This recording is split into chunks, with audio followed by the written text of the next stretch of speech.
Thanks so much, Jen. Good afternoon, everybody. I'm really grateful for this opportunity to share what we're doing here. I've been the executive director of Lowcountry Local First for 5 years, so I don't often get imposter syndrome now anymore, but like this gives me a little bit because I can definitely talk about what we're doing here and really want to share it, but I by no means feel like I'm obviously the expert at this table. I'm sure you guys are all doing really interesting things as well. So I hope as we get to the end, we can make it more of a conversation. And like Jen said, I'm very happy to be interrupted if people have questions as I go. But we're really excited about the work that we're doing here and the traction that we're getting. So happy to share what we've done and really looking forward to hearing any questions, feedback as I go. So I will share my screen so you don't have to look at my face anymore. Okay. Okay, everybody see that? Hopefully. Okay, I'm gonna assume that you do. So, We're good. Yep. okay, cool. Thank you. All right, quickly, who is Lowcountry Local First? So we're the Local First organization that's based in Charleston, South Carolina, dedicated to supporting the local independent business community here in the Lowcountry. It's about 8 counties, but we primarily serve Charleston and kind of the counties right around it. And we, like so many of you, focus on training and support for our local business community, doing public awareness campaigns to let people know it's very important to support their local independent businesses and how they can do that. And then we, especially Jordan, who's also on this call, if you have questions for her, we also advocate for our local independent businesses on the hyperlocal, state, and federal level, often in partnership with Amoeba. So our community, our intense community here. We have a network of about 800 member businesses. And over the past, since 2019, we've served more than 400 low to moderate income entrepreneurs and provided really intensive training for them. And like I'm sure all of you do, we're constantly surveying our members, constantly surveying our graduates. And even since 2020, when we've seen banks and financial institutions like CDFIs and credit unions kind of creating more opportunities to access capital, more flexible opportunities to access capital, it didn't change the answers we were getting in our survey about having trouble accessing capital. So especially with the low to moderate income founders that we work with, but really everybody. We were just kind of getting the sense across the board that our founders really needed funding and that they weren't able to get it.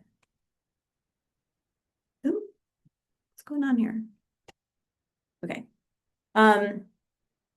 So, we provide training. We do a 13-week business boot camp, and we partner with Rising Tide Capital to do that here in this community. And we do it in English and in Spanish. So we're working with lots of early stage entrepreneurs and doing what we can to help them get started on the right foot. And then we provide them, once they graduate from our Community Business Academy, we get them membership to the organization. So then they get access to networks and workshops and all kinds of technical assistance and support. So they've got the community around them, they've got the training, they've got great ideas, they've got strong plans. But because we're working with low to moderate income entrepreneurs, many of them have had hits to their credit or their financial history has been derailed at some point. And it's really stymieing their ability to grow and to scale in the way that they should be able to, given everything else they've got going for them. What's going on? Okay, there we go.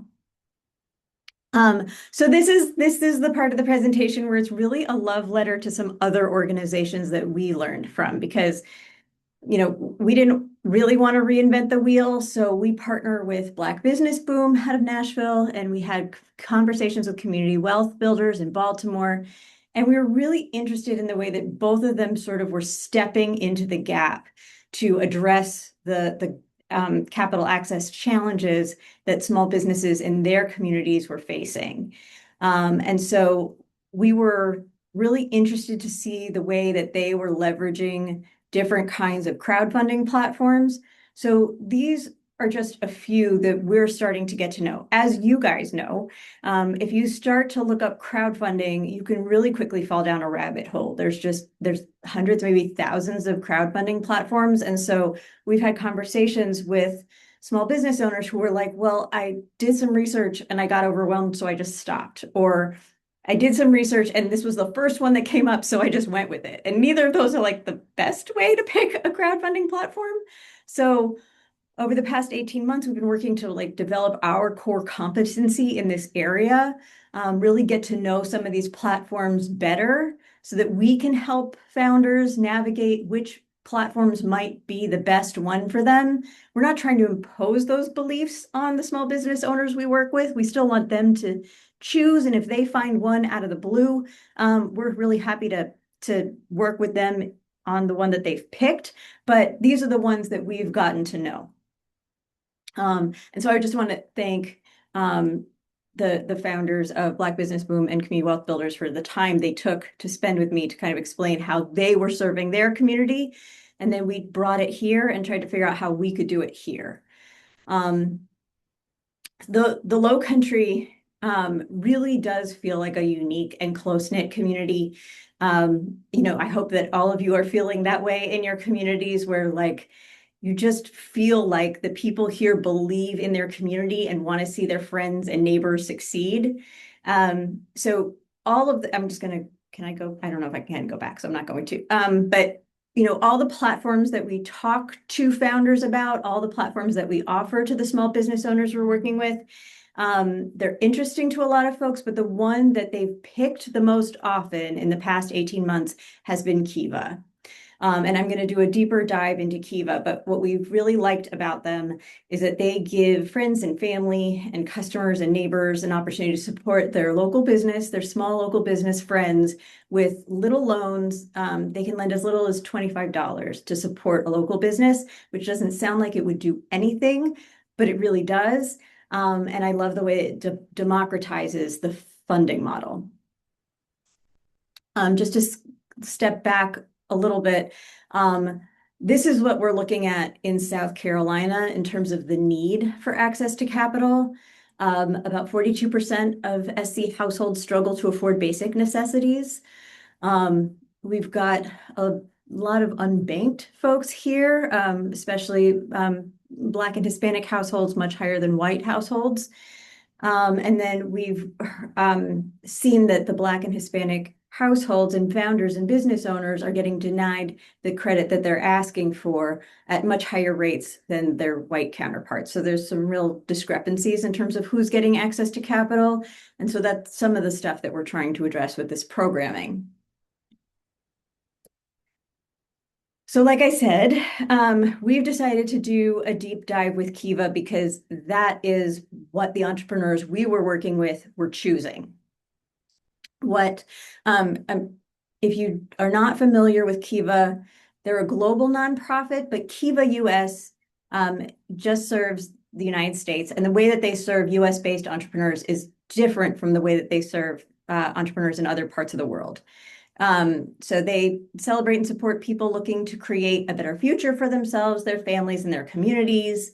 They facilitate these microloans between 2019 and 2021, $8.7 million in crowdfunding for 1,200 small businesses. And they work with organizations like Lowcountry Local First and Black Business Boom as hubs. And so we started off as a trustee and then have become a hub, and I can answer questions about that. But when you start as a trustee, that partnership is free. So if you wanted to test the waters and see if this is something that would be a good resource for your community, that's the place to start because it costs nothing. You just sign up and you become a trustee. And then as a trustee, you provide like your good housekeeping seal of approval to the entrepreneurs that you know, who you're working with, who are pursuing this kind of capital. And then if you decide to become a hub, that's a contractual agreement with Kiva, and it's a bit more intense. So this is the profile of the Kiva borrowers, which was also very appealing to us. They surveyed their borrowers in 2022, and 76% of those borrowers were unable to easily access capital before they applied to Kiva. 53% had no credit score or credit score below 650. One of the things we love about Kiva is there literally is no floor in terms of credit score. And the majority of the folks that they serve are people of color. So when you see those discrepancies in terms of who has access to capital, this is addressing that in a way.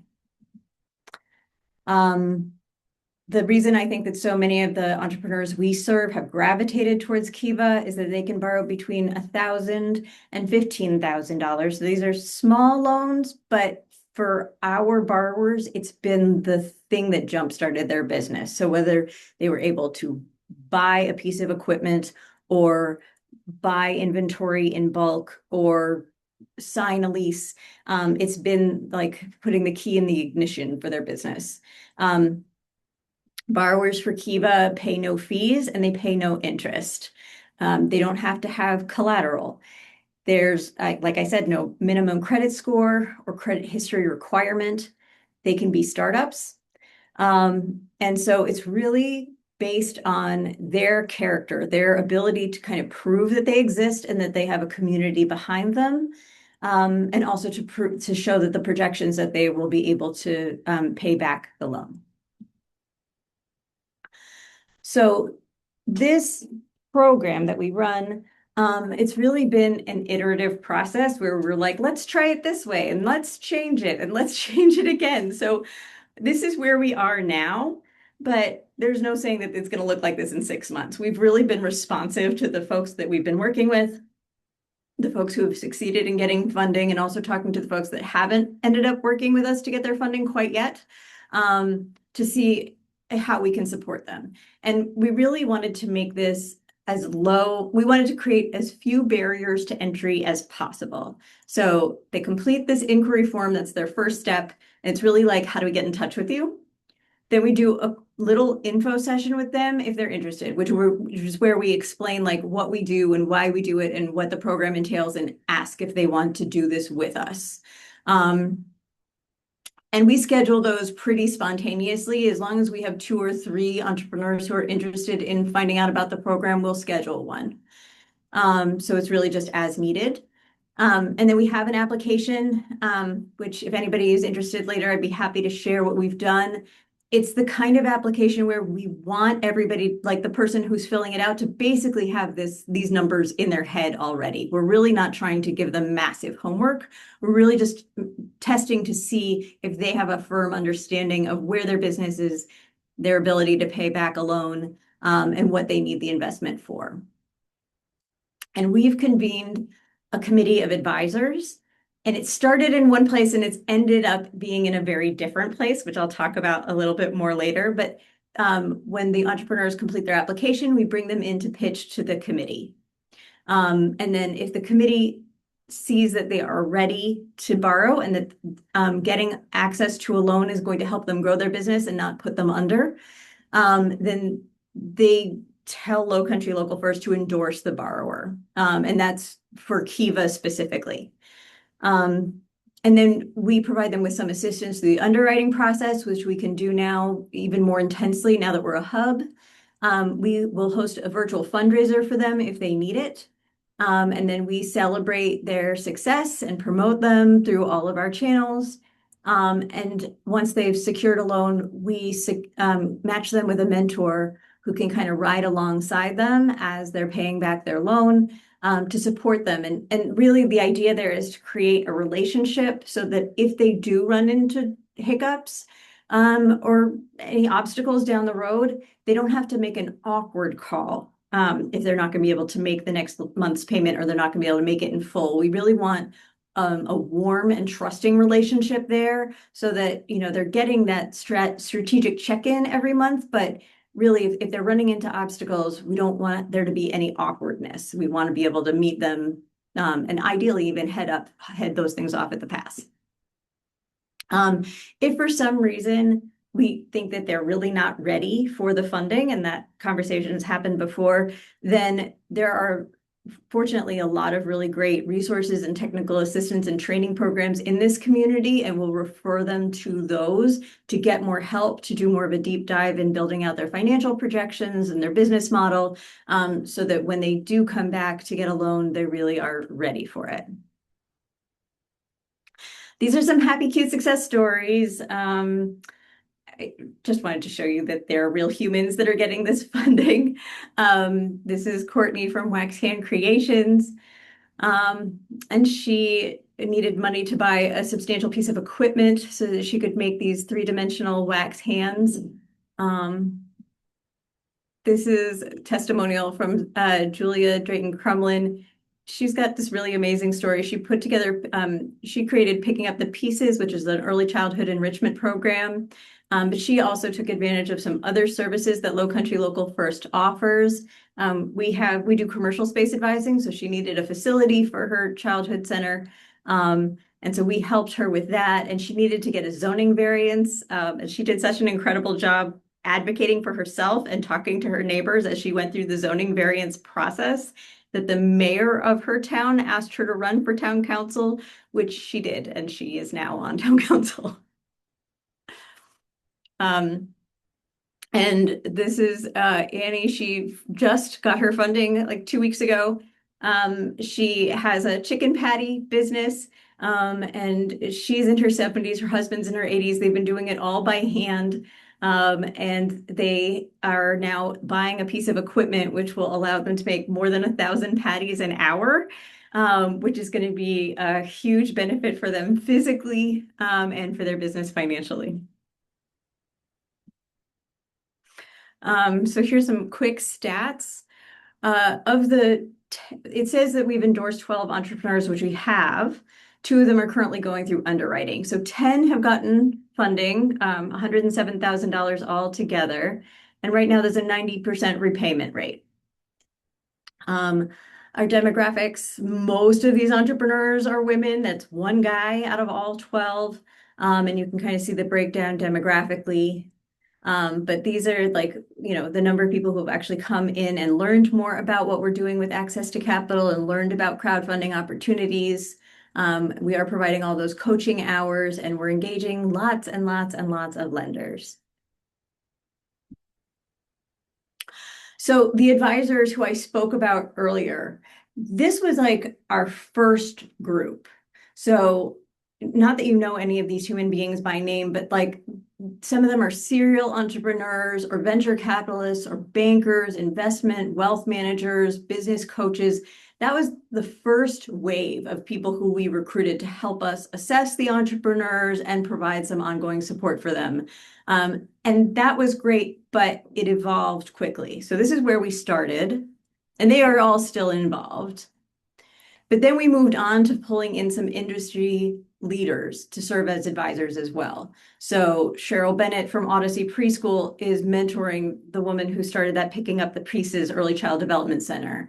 The Works is a fitness mini empire here in the Lowcountry, and Sarah was mentoring, or is mentoring, a woman who started a fitness studio here.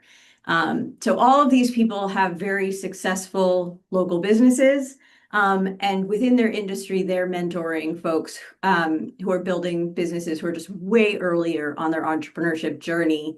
And these people have been incredibly generous in mentoring kind of the next wave. So it's been really nice to see how generous they are in their willingness to give back. And in our third round of bringing in new borrower advisors, we went back to the folks who have secured Kiva loans.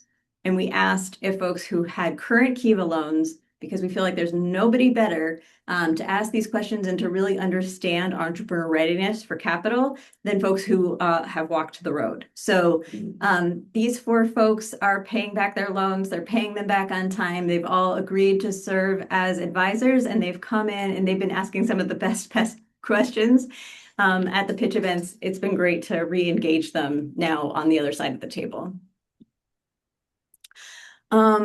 These are just some quick resources, which I think we should probably send out after the call, just to, because of some of the questions that were submitted. I wanted to share these resources, but I can share that in greater detail later. Or we can send that out after. I feel like I talked really fast, so I'm gonna stop sharing my screen.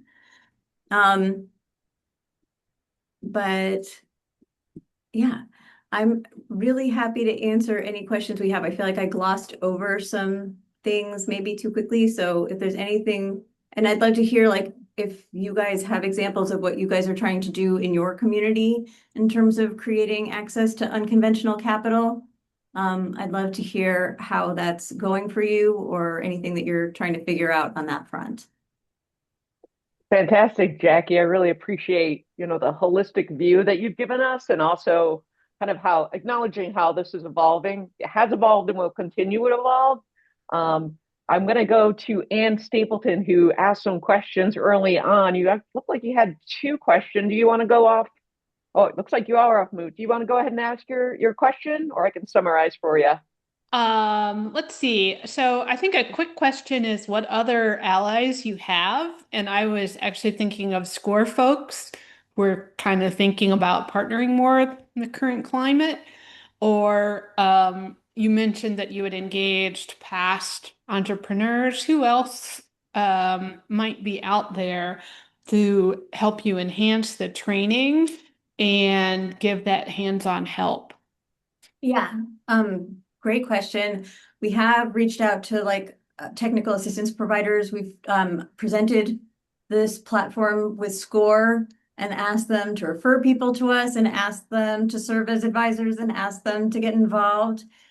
Because this is obviously, it's creating a new rung in the capital ladder. And so we've talked to SCORE and we've worked with SBDC, both of them providing technical assistance to entrepreneurs, letting them know that this is a space for them to be able to connect the entrepreneurs they're working with that may be struggling to access capital through one of the more conventional channels. We get really great positive feedback from them, but we haven't gotten a ton of referrals from them. So it's interesting. I really want to, I don't Actually, I wouldn't think you would because people don't know SCORE exists unless they're already applying for capital. I'm thinking of them more as technical experts. So, um I feel like SCORE is more open door here. here, yeah, in your area. Yeah, a lot of places I'll ask, people who've started home businesses and they have no idea. So, Yeah. Um, and my other question is maybe it's also sort of about technical assistance, but it's closer to my passion, yeah. which is shared ownership. And for an entrepreneur, you're really talking about a co-op or a trust. And Start.coop is one of my favorite because they make a lot of useful materials for entrepreneurs. Have you explored adding that to your training? Um, we've had some folks who have gone through like our community business academy who've expressed an interest in starting a co-op. There were a year ago, we had a bunch of women who were running different cleaning businesses and they took the academy together and were interested in pursuing a co-op. So I tried to connect them with resources. I'm not sure if they ended up just doing their own thing because it was easier, or I'm actually need to follow up to see if they ended up going in the co-op direction, but it was awesome to see them doing that. And I'm glad you reminded me of that resource. It's not, I think we touch on the co-op model in our training, but it's not something we've seen a whole lot of people do. I'm also a big fan of the model, but we don't see a ton of it. Yeah, I think it takes a little bit more technical assistance, and that's where I appreciate Start.coop. Every few months, they had a whole nother set of really useful materials that help people get started because they also know that it can really be a barrier. Yeah. You don't know about it, you don't have good examples, you don't get help from your financial people or your banker. It just takes more to learn about it. Mm-hmm. But I agree, it's my passion. Yeah. And the reason is, but for the entrepreneur, the number one reason is that is makes your business much more likely to succeed over the long term. Mhm. Mhm. So throwing out, I'm actually going back to kind of a question that Jackie posed is what other organizations or businesses are you partnering with Like I'm looking at Bethany from Main Street America and know that they've been partnering with Newmarket. And feel free to plug your upcoming event because I thought it looked great. And I think Jackie and Jordan, you have also hosted an info session with Newmarket. Yeah, so I'd love if you want to go off mute, Bethany, go ahead and do that. No pressure. Sure, I'll be happy to drop. I'll look for the link to share with the group. We'll do an info session with Newmarket. We've been compelled to partner with Newmarket. Their process is a little different than Kiva's, where it's the credits for the investors, and the investors don't expect to get paid back. But there does appear to be like a real sense of ownership that comes about through the folks that invest. And so there's, in addition to the money that gets leveraged for these small businesses, there also tends to be a much more fierce community of supporters that come in behind them, behind a campaign, and to really support them and scale. But I actually had a question for you, Jackie. And we found this. So we've partnered with Newmarket at the national level, but we're a federated model. So we have coordinating programs in states and sometimes in regional contexts. And a lot of those entities have partnered with Kiva. And sometimes the small businesses do have issues like running a successful campaign. They really, I guess, don't have enough deep bench or know how to leverage that. So I was curious to know a little more about what your standards are for who you do go ahead and put through versus who you do TA. I'd love to know a little bit more about that. And if you found that, clearly you guys really lean in to provide some marketing support, and if that's been really important to ensure success with these campaigns.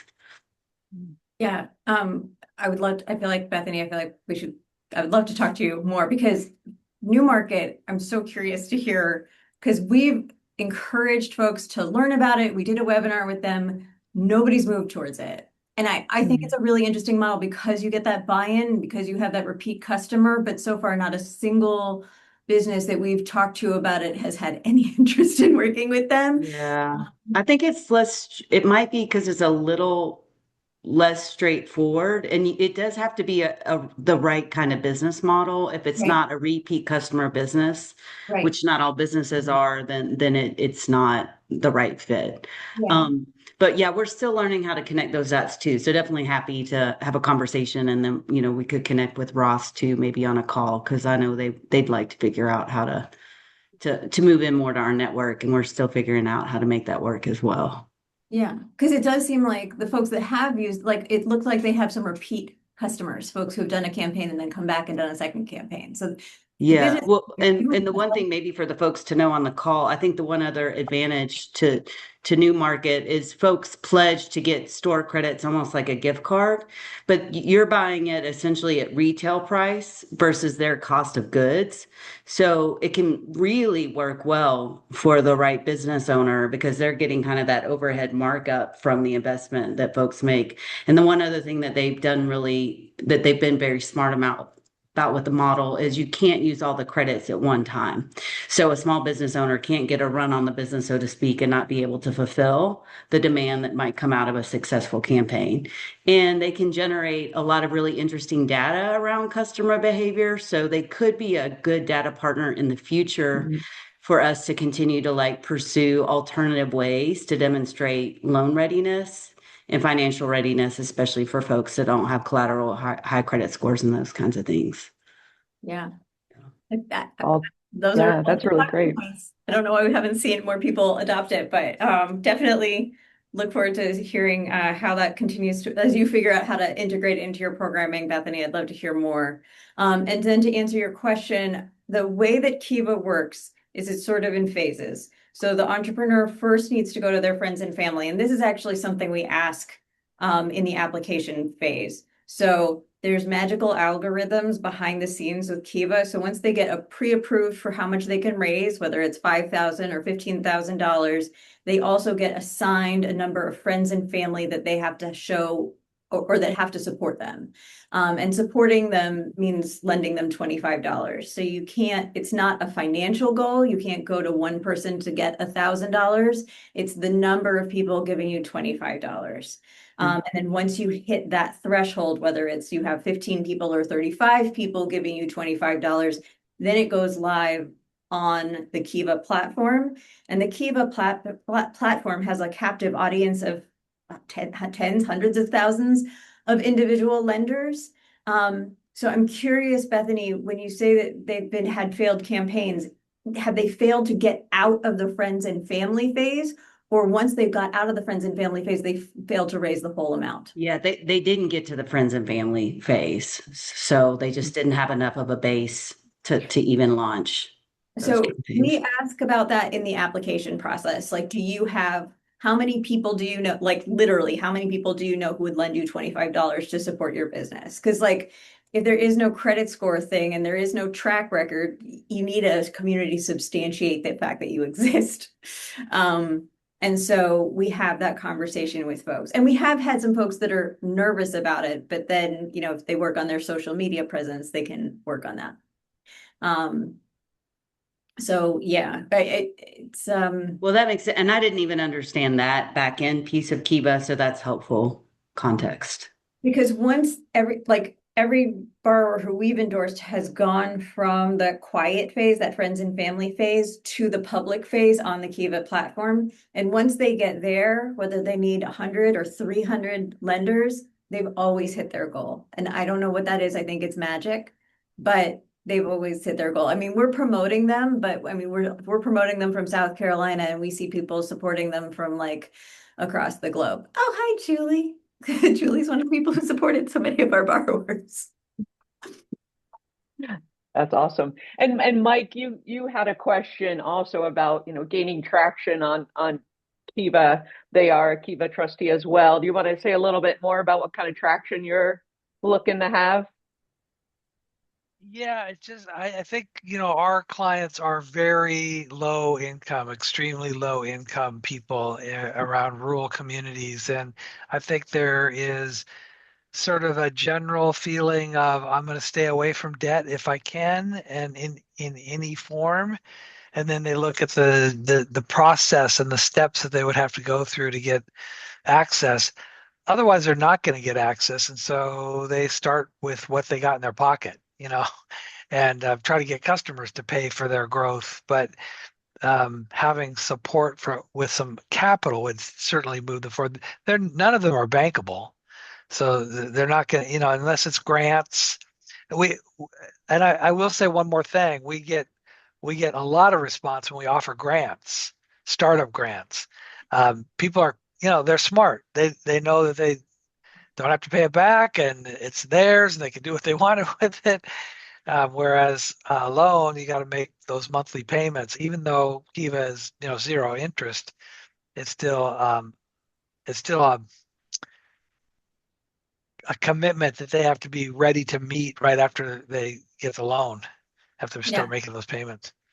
Exactly. So we just haven't. I'm just curious of what other strategies we could use to get more people interested in accessing that, because it's a smart model, and it's free capital that they would have to pay back out of operations. And what's not to love about it? I don't understand why people aren't jumping at it.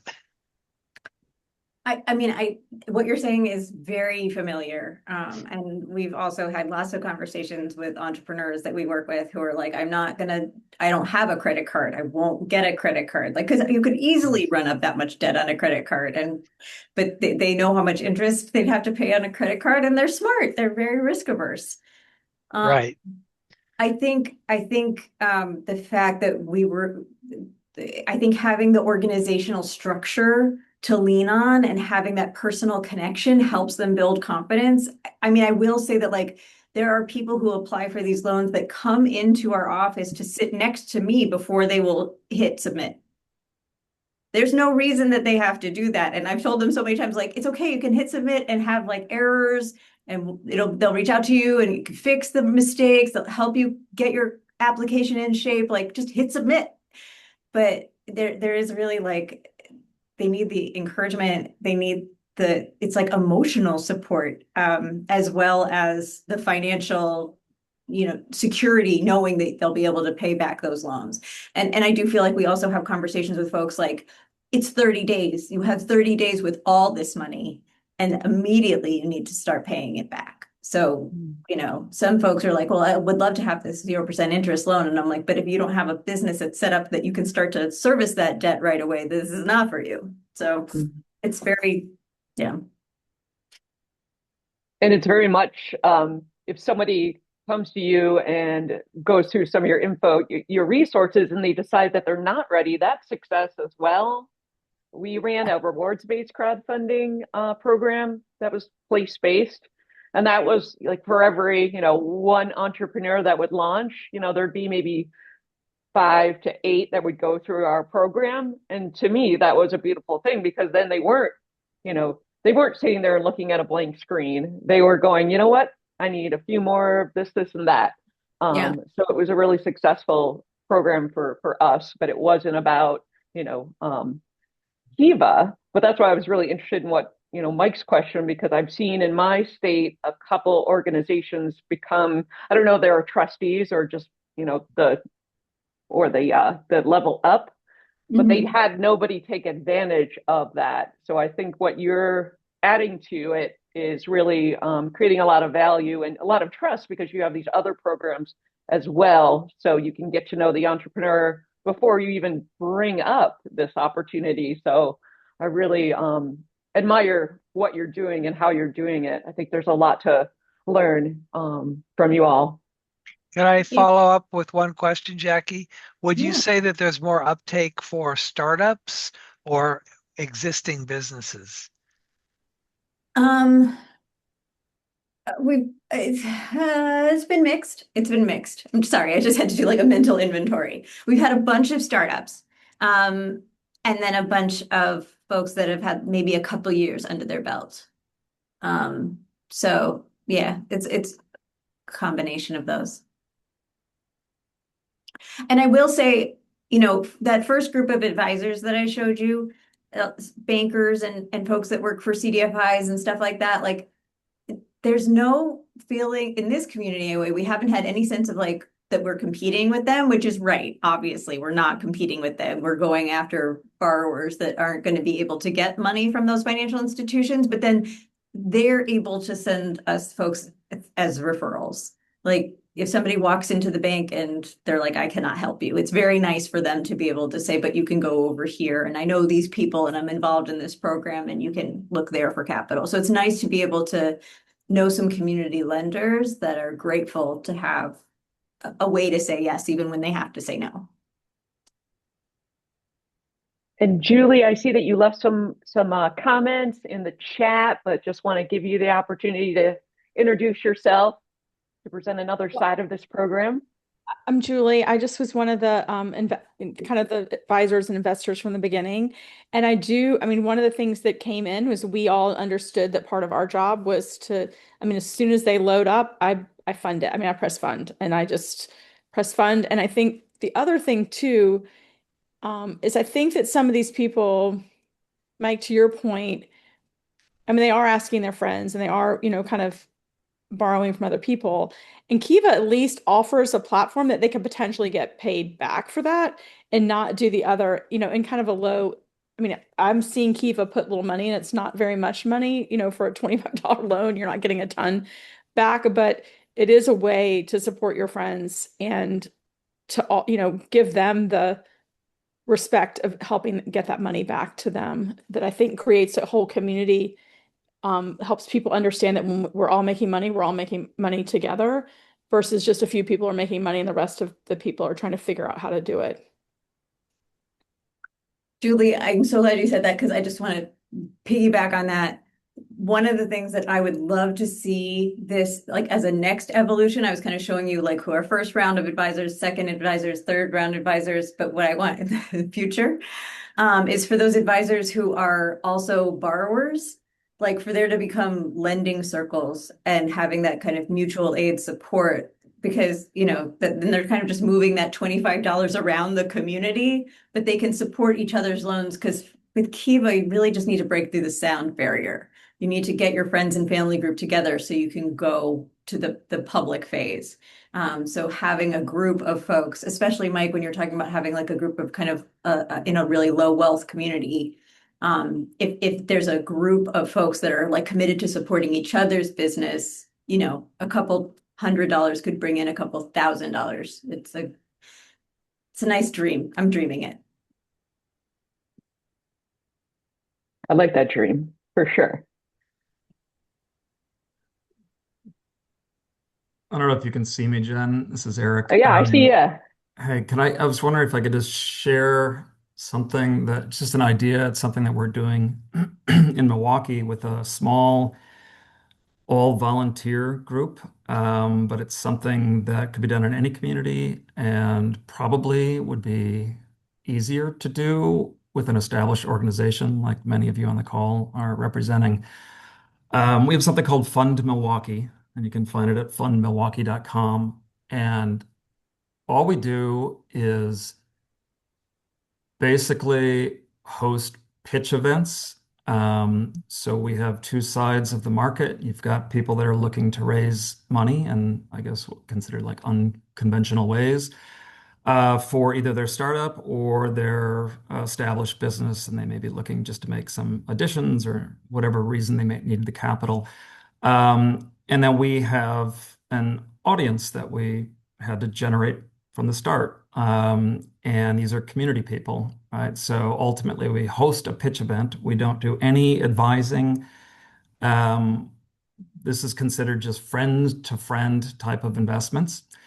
So we do have a committee, though, that when we hear from a business that wants to pitch, there is sort of the vetting process. And we might look at it and say, this isn't just from our experience. We know this isn't ready. Here's where we would make recommendations of, refining your pitch so that it's going to give all the information that potential investors are going to be interested in. And then once they have something ready to go, they choose basically in their pitch, they're determining how much they need to raise. They're determining if they want equity or if they'll take debt raises, loans. They choose what the percentage is, but then they can negotiate different percentages with each individual that's interested. So we're just bringing an audience to this pitch, and we're bringing the business to the pitch. And then we kind of set the ground rules. We make the announcements ahead of time. We explain what this is all about, what Fund Milwaukee is all about. Tell your friends. It's community members investing in community businesses, and just removing all of the rest of the sort of corporate side of this. And then we just help facilitate afterwards, like the communication. So once their pitch is done in person, we'll then share their pitch, the actual PDF document of their pitch, to our email list that we've grown over the years, so that those couldn't attend still can read through everything and have an opportunity to reach out to the business that was pitching and talk to them individually about potential investment in it. So it's been really successful. COVID was fairly devastating for it. Everything just shut down, and it just picking up the momentum since then, because there was a big turnover of like our committee. Basically, I say I wasn't on the committee. I was in at one point. I raised $10,000 through it. It was very easy, honestly, to do, surprisingly easy. And then I became an investor myself and some others in other opportunities. And now we're sort of just about a year ago started to revive this after it had kind of gone dormant for a while. And we have a big pitch event coming up next week on Wednesday, where I'm in a business that's trying to raise close to $1 million. Now, they don't expect to get that through Fund Milwaukee. They're looking for, I think, around 50,000 through Fund Milwaukee. So it's just there to sort of supplement their other investment channels that they're chasing down. But I bring it up because it is something that any community can do.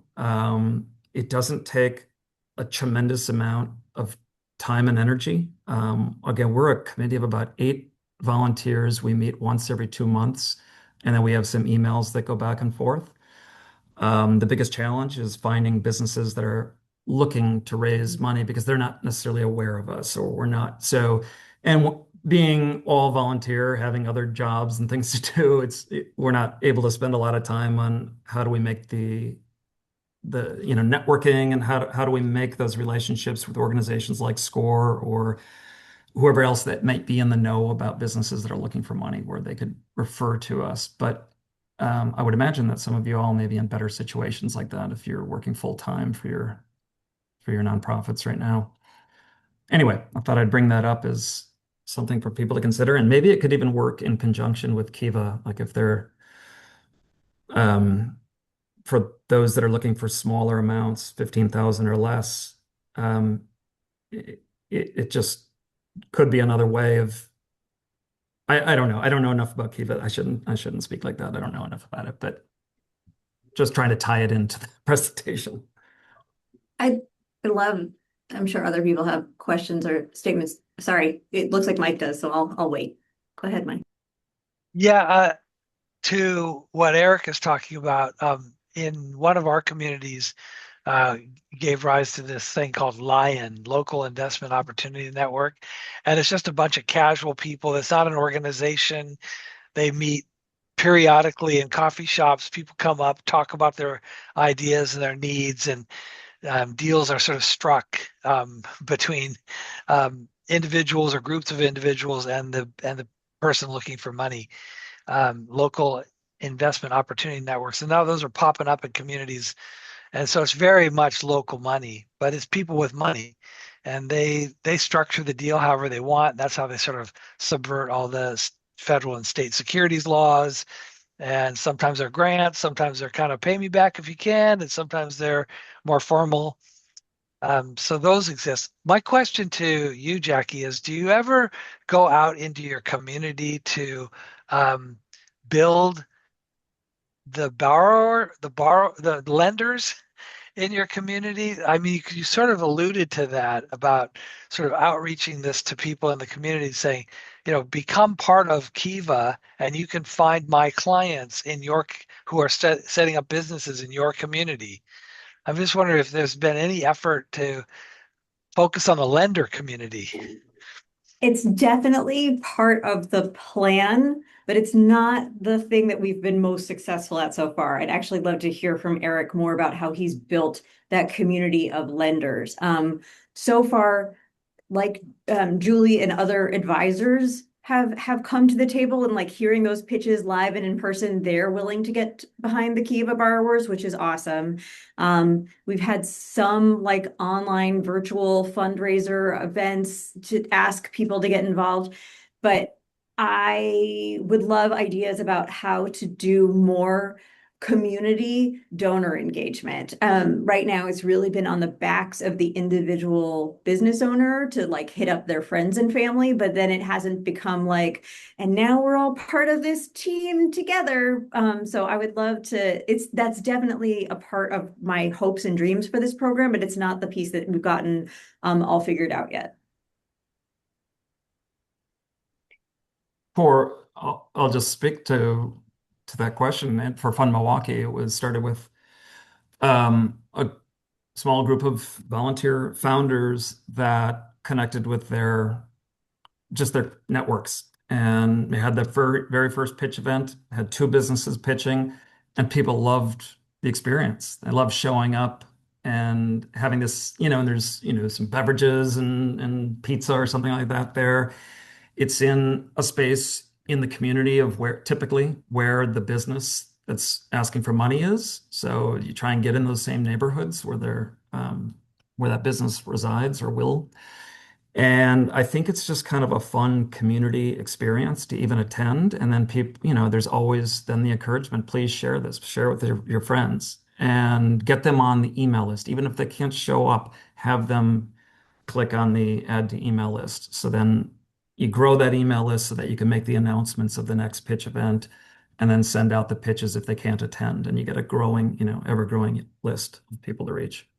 And the businesses that are pitching, is it like Lion where it's like every single one of the businesses is like, yeah, we'll do it this way or that way or this way or that way. It's all up to the business owners and the investors, or are they leaning on, like you said, $1 million raise? Like, are they on Start Engine or other major platforms that are facilitating those investments? So we do have, I know that eventually, oh my God, I'm forgetting the name, but you had them up on your very first slide. Honeycomb or? Honeycomb, yep. Yeah. So Honeycomb, we do now have a relationship with them, a partnership with them. We do sort of refer people to them if they prefer, but honestly, I don't know if anyone's used them yet through us. I just think they find it easier just to go straight to the people that are responding to your pitch. Uh, yeah, so I mean, it ranges, when I say $1 million, those are rare. It's extremely rare that someone would look to raise 1 million, but we have had, I mean, I think the largest investments have been like $500,000 for a repurposed building, which ended up being a wild success. But most of the raises are between 5,000 and 25,000 or 30,000, somewhere in that range. I think the average raise is like $20,000 to $30,000 over. I think we've been doing this for 13 years. Or you can find out more on the website. Our website, fundmilwaukee.com, has a lot of that information on there. Cool. Awesome. We do have a few more minutes, so if anyone has, another model or questions for Jacquie, those of you who might have to jump off a little earlier, just know that I'll send the recording tomorrow. If you have any follow-up questions, let me know, and I can let Jacquie know. Stay tuned for next month's event. But yeah, and also thank you, Jacquie, very, very much for presenting today. I really enjoyed it. I know other people did too with the feedback. But yeah, I'll leave it open for other people's questions. Thank you, Jen. Thank you for the opportunity. It's been a lot of fun, and I'm excited to hear about some of these other things that are going on. Thanks, guys, for coming. Absolutely. Great. Well, that was perfect timing. Look at that. So thank you again for being here, everybody. Send those questions so we can have other events similar to this and grow discussion, make it go a little bit deeper next time. This was already very deep, but just to kind of broaden it out to other alternative funding mechanisms that are out there, especially community-based ones. And yeah, stay in touch and stay tuned. Thank you. Bye. Have a good afternoon.